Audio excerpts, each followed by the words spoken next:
Hey fighters, it's Juvantis here with some tips and tricks on climbing the ranks in Rumble. This game has a very tight niche community that's ever growing and expanding. In its current state, starting out as a new player is difficult, as the information about the game is so limitedly available due to the game being so new. Even gathering research for this guide was a hurdle, so I want to thank those from the Buckethead Discord for pointing me in the right direction. And speaking of Discord, today is the official launch of the Cervantes Hub, with a huge help from my mod Uggs. There are many times I really wish to engage with you all more and have a platform for announcements, community collaboration, and more. Click the link in the description if you're interested, but for now, let's get right into it.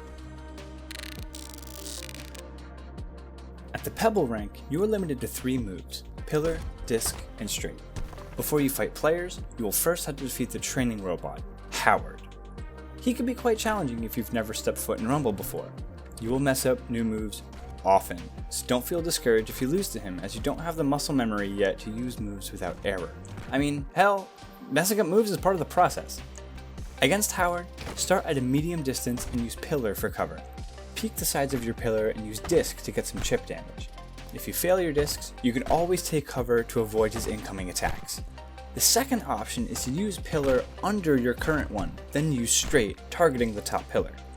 If you've seen my previous combo guide videos, you can identify this as the topple technique. Many techniques being featured today are also mentioned in that combo guide as well if you're having trouble with your stances. By being consistent with the moves you already used on Howard, you should be able to hold your own against any other Pebble fighter. The difference is players aren't robots, so they're more unpredictable. Against players, a good rule of thumb is to establish center control. By playing the center, you are ensuring that you will always be further away from the arena edge than your opponent.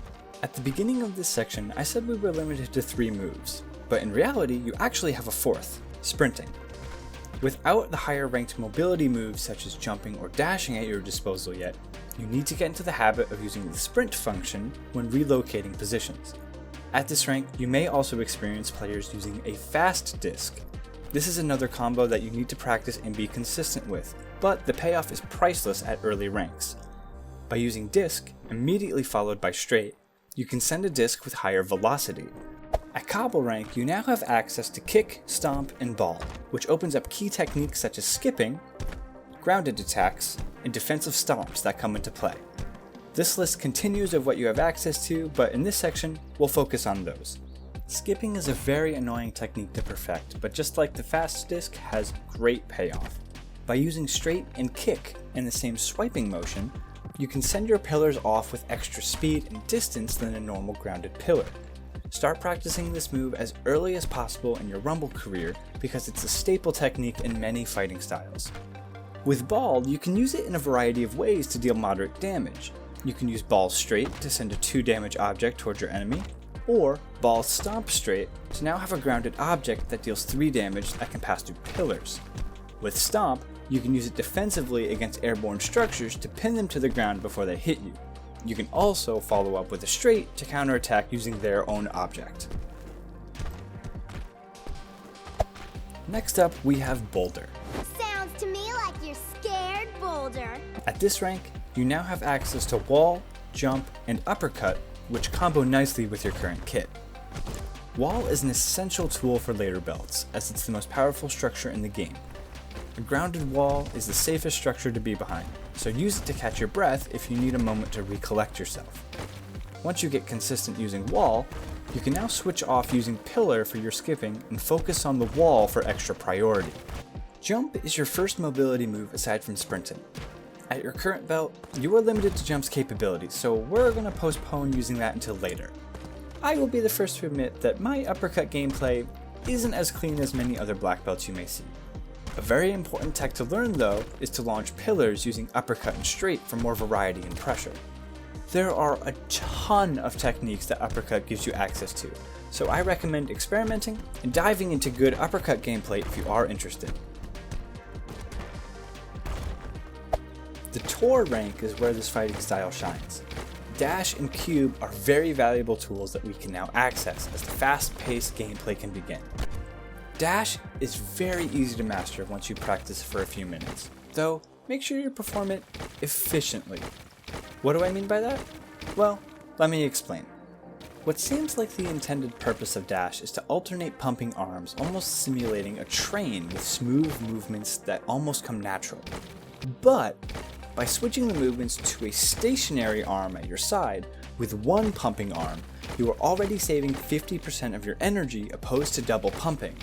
This may not seem like a big deal, but it's a very big portion of this fighting style that requires heavy gap closing using dash, so that lost energy will start to build up.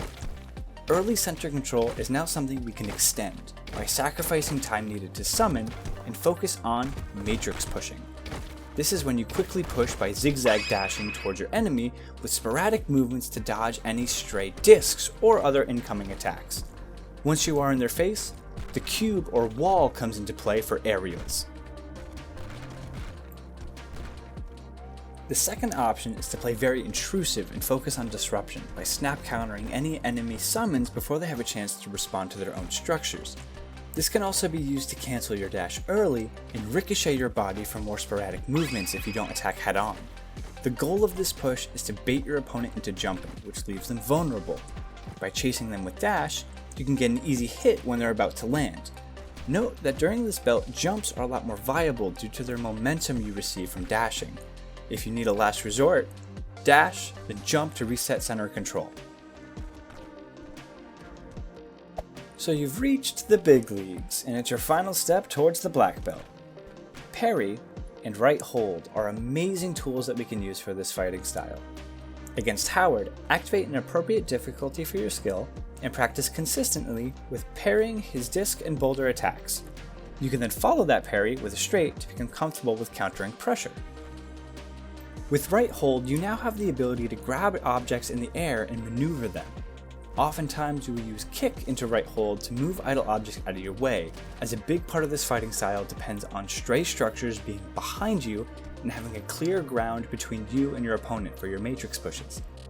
Another method of using right hold is to combo it with jump to perform what's called jump throws. Simply grab a ball or any other structure before jumping, then send it with straight. Not only is this good pressure from nearly anywhere on the arena, but it can deal with pesky enemy cover when the floor is littered with stray structures.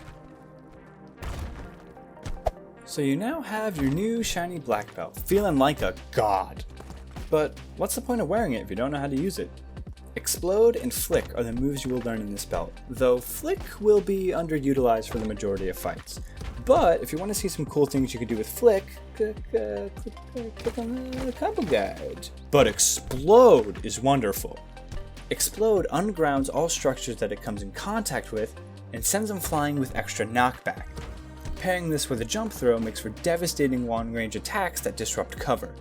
Defensive players who rely on wall spams to stay protected will have a hard time dealing with you if exploded boulders are spammed one after another, ungrounding their structures. The possibilities in different fighting styles of Rumble seem endless, and this style won't guarantee anyone victory. You'll need to dedicate practice and energy into your consistency and manually dodging enemy attacks at fast close range. There are many different techniques that I haven't covered in this guide that have great use and are valuable to learn if you have the extra time.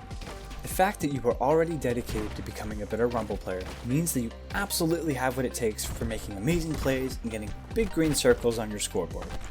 If you haven't already, be sure to subscribe on your way out, as I would love to work towards becoming a YouTube partner to make content for this community, so let's shoot for 1,000 subs. Thank you, fighters, and I'll see you in the next one.